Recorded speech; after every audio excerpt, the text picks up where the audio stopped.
Hello friends, आप सभी का स्वागत है यार फिजिक्स क्लासेस में। आज हम लोग नए टॉपिक की बात करेंगे। टॉपिक का नाम है वेग फिल्टर। वेग फिल्टर को हम लोग दूसरे नाम से भी जानते हैं, वेग वर्णकर्ता।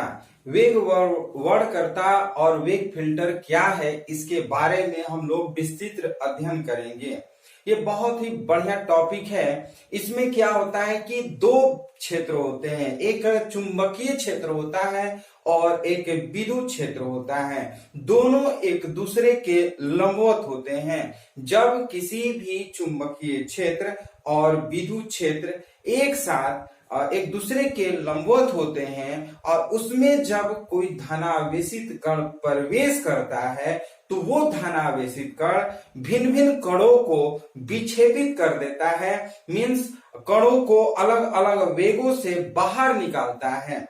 ये वेग जो होता है, इस वेग को ही हम वेग फिल्टर अथवा वेग वर्णकर्ता कहते हैं। जैसे सपोज दैट ये आपका फिगर आप देख सकते हैं, ये फिगर है। ये जो क्रॉस एरिया जो आपको दिखाई दे रहा है, ये आपका चुंबकीय क्षेत्र है। और ये आप देख रहे हैं ऊपर से नीचे की ओर ये जो डायरेक्शन है, ये प्लस और ये माइनस, ये आपका विद्युत क्षेत्र है जो कि प्लस से माइनस की ओर जा रहा है, पॉजिटिव से नेगेटिव की ओर जा रहा है। दोनों एक दूसरे से लंबवत है। यदि इस क्षेत्र में जहां पर विद्युत और चुंबकीय क्षेत्र दोनों स्थित हैं, उस क्षेत्र में जब कोई धनावेशित कण भी वेग से प्रवेश करता है, पहले स्लिट S1 से प्रवेश करता है और जैसी स्लिट S1 से प्रवेश करके इस विशेष आकृति में प्रवेश करता है जहां पर चुंबकीय क्षेत्र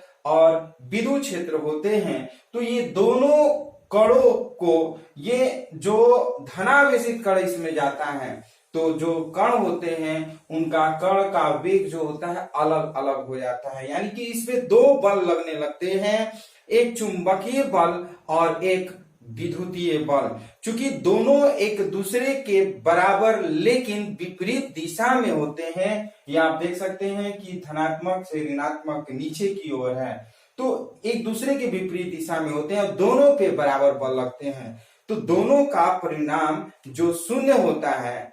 तो शून्य होने के कारण जो कण होते हैं वो कण इस विशेष आकृति से बाहर निकलता है और जो H2 आप देख रहे हैं, H2 पर बिना विक्षेपित हुए वो सीधे बाहर निकल जाते हैं। इसी को अवक्षेपित आवेशित कण, यानी कि ये बिना विक्षेप किए ये कण बाहर निकल जाता है, तो इसी को बोलते हैं वेग वर्णकर्ता। अब इसको डिटेलिंग की बात करते हैं। वेग वर्णकर्ता की परिभाषित करना हो तो कहेंगे एक ही क्षेत्र में साथ साथ परस्पर लंबवत कार्य करने वाले विद्युत एवं चुंबकीय क्षेत्र। ये आप देख सकते हैं कि एक ही क्षेत्र में साथ साथ कार्य कर रहे हैं। एक विद्युत मीन्स बी जो है वो चुंबकीय क्षेत्र है और ये जो है ये आपका ये ई वेक्टर को डिनोट कर रहा है, मीन्स विद्युतीय क्षेत्र को डिनोट कर रहा है। विद्युतीय एवं चुंबकीय क्षेत्र की एक ऐसी व्यवस्था जो विभिन्न वेगों से गतिमान आवेशित कणों, ये विभिन्न वेग से गतिमान आवेशित कणों के ये पुंज है, आवेशित कणों के पुंज में से एक निश्चित वेग, ये आप एक देख सकते हैं कि एक निश्चित वेग से वेग के आवेशित कणों को पृथक करने के लिए प्रयुक्त की जाती है, वेग फिल्टर अथवा वेग वर्णकर्ता कहलाती है।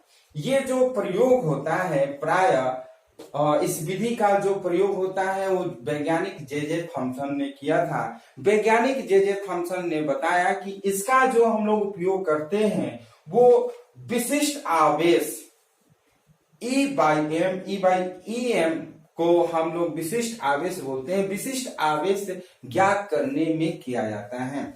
जो वेग वर्णकर्ता है, वेग वर्णकर्ता के द्वारा, वेग फिल्टर के द्वारा वैज्ञानिक जे थॉमसन ने बताया कि स्पेक्ट्रोमीटर में इलेक्ट्रॉन के विशिष्ट आवेश ज्ञात करने में किया जाता है। स्पेक्ट्रोमीटर में जो आवेश का विशिष्ट आवेश जो होते हैं, जो इलेक्ट्रॉन का विशिष्ट आवेश होते हैं, उसको ज्ञात करने में वेग फिल्टर का प्रयोग किया जाता है, वेग वर्णक्रता का प्रयोग किया जाता है। तो इसकी थ्योरी की बात करते हैं, ध्यान से समझिएगा। चूंकि चुंबकीय क्षेत्र और विद्युतीय क्षेत्र दोनों बराबर किंतु विपरीत दिशा में होते हैं, तो उन पर जो बल लगेंगे बराबर बल लगेंगे। कह सकते हैं कि यदि प्लस क्यू आवेश भी वेग से गतिमान करता है तो चुंबकीय बल बराबर आपका हो जाएगा विद्युतीय बल। चुंबकीय बल बराबर विद्युतीय बल। चूंकि एक दूसरे के लंबवत है तो लंबवत में हमेशा थीटा का वैल्यू 90 डिग्री बनता है। तो हम यहाँ पर चुंबकीय बल आप जानते हैं Q V B sine theta. आप चुंबकीय बल बराबर आप जानते हैं Q V B sine theta is equal to विद्युतीय बल के जगह पर हम Q इंटू ई ये पढ़े हुए हैं। जब विद्युत क्षेत्र पढ़ा रहे थे तो वहां पर इस चीज को हम बताए थे कि विद्युत क्षेत्र मीन्स विद्युतीय बल विद्युतीय बल F बराबर क्यू ई, ये हम लोग पढ़ चुके हैं विद्युत क्षेत्र जब पढ़ रहे थे।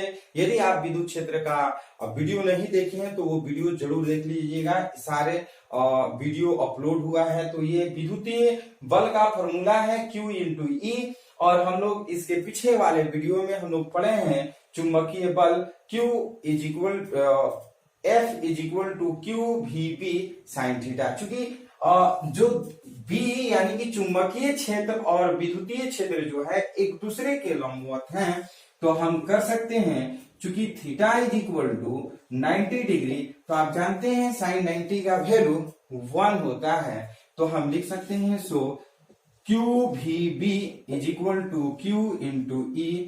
आप ये क्यू क्यू काट लेते हैं, so v is equal to E by B. याद रखिएगा ये जो फॉर्मूला है v is equal to capital E by B, ये वेग फिल्टर अथवा वेग वर्णक्रता का फॉर्मूला है। v is equal to E by B, यानी कि आप जानते हैं वेग किसी भी प्रकार का वेग हो, वेग का जो मात्रक होता है मीटर पर सेकेंड होता है। तो यहाँ पर वेग जो है किसी भी आवेशित कण का वेग है, तो वेग को अगर या वेग फिल्टर को या वेग वर्णक्रता को यदि अगर हमें डिफाइन करना हो तो सिंपल रूप में हम डिफाइन कर सकते हैं कि विद्युत क्षेत्र और चुंबकीय क्षेत्र के अनुपात को हम वेग फिल्टर अथवा वेग वर्णक्रता कहते हैं। तो याद रखिएगा v is equal to capital E by B, ये वेग वर्णक्रता है। इसका फॉर्मूला है v is equal to capital E by B, जहां ई जो है वो आपका विद्युत क्षेत्र है और b जो है वो चुंबकीय क्षेत्र है। तो अब सवाल ये है कि ये जो वेग वर्णक्रता है इसका यूज क्या है, तो आप याद रखिएगा कि वेग फिल्टर अथवा वेग वर्णक्रता के द्वारा जे थॉमसन वैज्ञानिक ने स्पेक्ट्रोमीटर में इलेक्ट्रॉन के विशिष्ट आवेश ज्ञात करने में इसकी सहायता लेते थे। यानी कि किसी भी स्पेक्ट्रोमीटर के द्वारा इलेक्ट्रॉन का विशिष्ट आवेश ज्ञात करना हो तो वेग वर्णक्रता के द्वारा, वेग फिल्टर के द्वारा हम आसानी से ज्ञात कर सकते हैं। एक इस पे हम लोग न्यूमेरिकल बनाएंगे, जैसे कि हम बार बार कहते हैं कि कोई भी थ्योरी, कोई भी डिफिनीशन, यदि कोई भी फॉर्मूला आप पढ़ते हैं तो उसपे एक न्यूमेरिकल जरूर बनाना चाहिए। न्यूमेरिकल बनाने से क्या होता है कि वो थ्योरी आपके दिमाग में बैठ जाता है। इसलिए आप इसको न्यूमेरिकल जो हम बनाने जा रहे हैं इसको आप लोग भी बनाइएगा, और बनाने के बाद कमेंट बॉक्स में जरूर बताइएगा कि आपका आंसर कितना आया है। तो क्वेश्चन हम लोग लिखेंगे। क्वेश्चन जो है बुक से हम लिख रहे हैं आप लोग भी कोशिश करिएगा। एक प्रोटॉन के चलने की दिशा के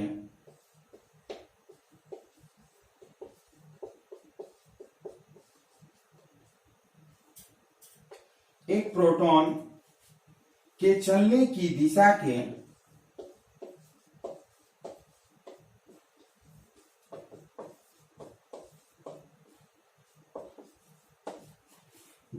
के लंबवत विद्युत क्षेत्र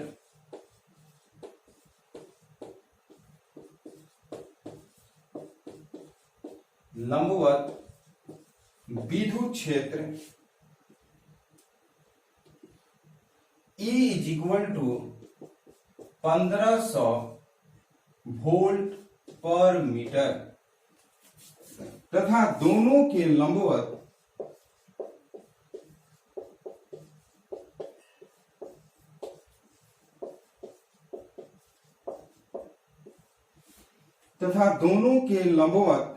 चुंबकीय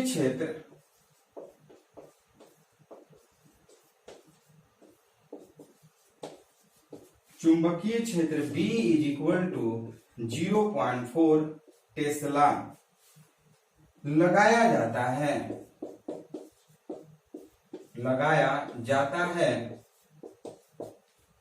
इन क्षेत्रों के लगने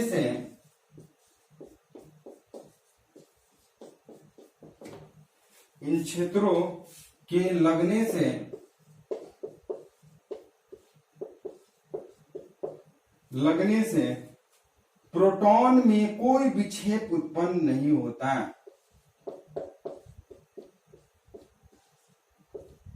प्रोटॉन में कोई विक्षेप उत्पन्न नहीं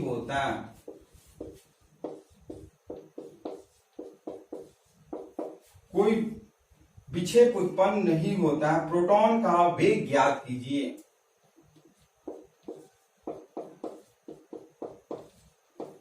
प्रोटॉन का वेग ज्ञात कीजिए।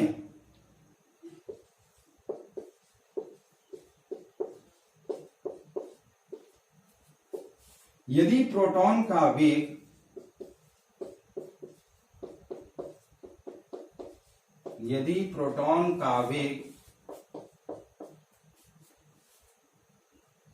इस वेग से अधिक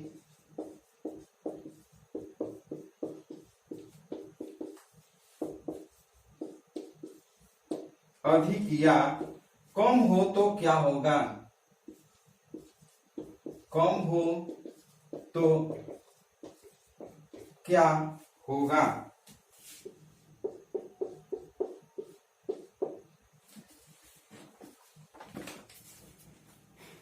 चलिए ध्यान से आप समझिएगा।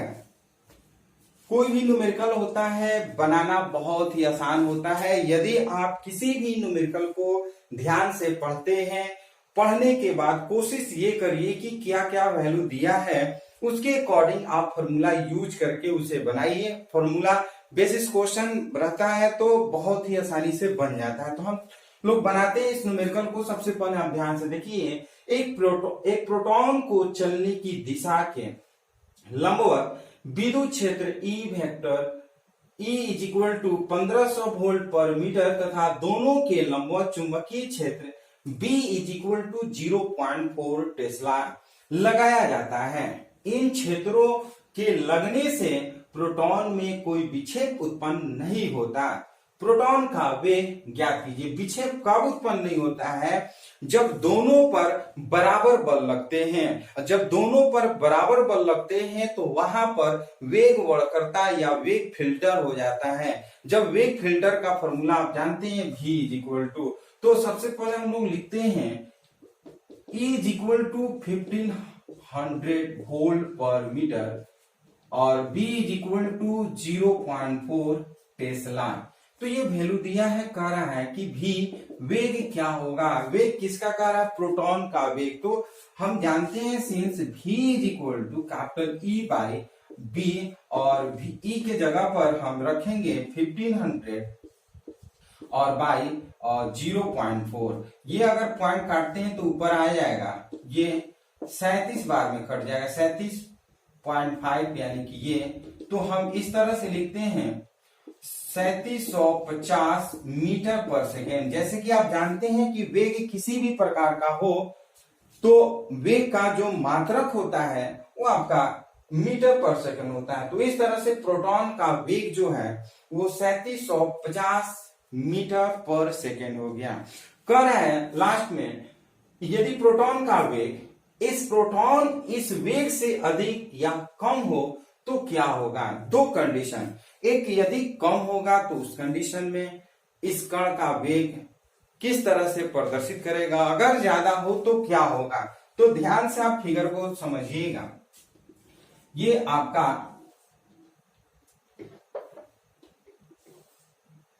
ये चुंबकीय क्षेत्र है, ये आपका चुंबकीय क्षेत्र, और ये सपोज दैट इस चुंबकीय क्षेत्र के साथ साथ हमारा विद्युत क्षेत्र E वेक्टर भी है। ये B है चुंबकीय क्षेत्र, और चुंबकीय क्षेत्र जहां है वहां पर हमारा विद्युत क्षेत्र E भी है। सपोज दैट ये A पॉइंट कर लेते हैं, ये C पॉइंट कर लेते हैं, और प्लस कोई Q चार्ज है और भी वेलोसिटी से अगर प्रवेश करता है एक ऐसी जगह जहां पर चुंबकीय क्षेत्र के साथ हमारा विद्युतीय क्षेत्र है, तो इस कंडीशन में हमारा ये देखिए, ये अगर ये जो वैल्यू दिया है इससे अगर ज्यादा हो तो ये जो इसका गति होगा कण का वो चुंबकीय क्षेत्र की ओर होगा, यानी कि ए दिशा की ओर। और अगर 3750 मीटर पर सेकेंड से कम हो तो डाउन की तरफ होगा, सी की तरफ। ऐसा क्यों होगा तो आपको बताना चाहेंगे कि देखिए विद्युत क्षेत्र और चुंबकीय क्षेत्र, अगर विद्युत क्षेत्र ऊपर है चुंबकीय क्षेत्र नीचे है, विद्युत क्षेत्र नीचे E है और चुंबकीय क्षेत्र B ऊपर है, तो उस कंडीशन में हम लोग जानते हैं कि जो आवेश होते हैं चुंबकीय क्षेत्र में वो स्थिर के साथ गतिमान दोनों अवस्था में होते हैं। जो चुंबकीय क्षेत्र में आवेश का जो वेग होता है वो आवेश का मान जो होगा वो गतिमान स्थिति में भी होगा और स्थिर अवस्था में होगा। लेकिन जो विद्युत क्षेत्र में कण का जो वेग होगा, कण जो होंगे वो सिर्फ और सिर्फ स्थिर अवस्था में। स्थिर अवस्था का मतलब इससे अगर मान कम होगा तो वो नीचे की ओर जाएगा, नेगेटिव की ओर जाएगा। अगर इससे अधिक होगा तो वो पॉजिटिव की तरफ जाएगा। हम बताए थे कि ऊपर पॉजिटिव था और इस तरह से था, और नीचे जो था वो नेगेटिव डायरेक्शन, यानी कि पॉजिटिव अगर जो वेग का मान होगा, अगर जो दिया गया वेग से अधिक होगा तो पॉजिटिव डायरेक्शन में जाएगा, और दिए गए वेग से मान कम होगा तो वो नेगेटिव डायरेक्शन मींस डाउन की तरफ जाएगा, नीचे की तरफ जाएगा। तो इस तरह से हमारा ये न्यूमेरिकल कंप्लीट हो गया। ये वेग वर्णकर्ता पढ़े हैं। इसके बाद हम लोग साइक्लोट्रॉन पढ़ेंगे नए टॉपिक में, नए वीडियो में। तो इस तरह से ये वीडियो यदि आपको अच्छा लगा तो लाइक कमेंट शेयर जरूर करिएगा, और यदि इस चैनल के लिए आप नए व्यूअर हैं तो इस चैनल को जरूर सब्सक्राइब करिएगा, क्योंकि इससे भी अच्छे टॉपिक न्यूमेरिकल के साथ हम लोग फिर नेक्स्ट वीडियो में मिलेंगे। और नेक्स्ट वीडियो में हम लोग पढ़ेंगे जो टॉपिक वो साइक्लोट्रॉन होगा। बहुत ही इजी मेथड, इजी कॉन्सेप्ट के साथ बताया जाएगा, और वो बहुत इंपॉर्टेंट होगा क्योंकि एग्जाम में वो अक्सर पूछता है साइक्लोट्रॉन क्या है, उसको सचित्र वर्णन करें, इसका उपयोग क्या है, उसकी सीमाएं परिसीमाएं क्या है। तो ये सारे चीजों के बारे में हम लोग नेक्स्ट वीडियो में हम लोग पढ़ेंगे। तो नेक्स्ट वीडियो जरूर आप लोग देखिए। तो फिर मिलते हैं नेक्स्ट वीडियो में। धन्यवाद।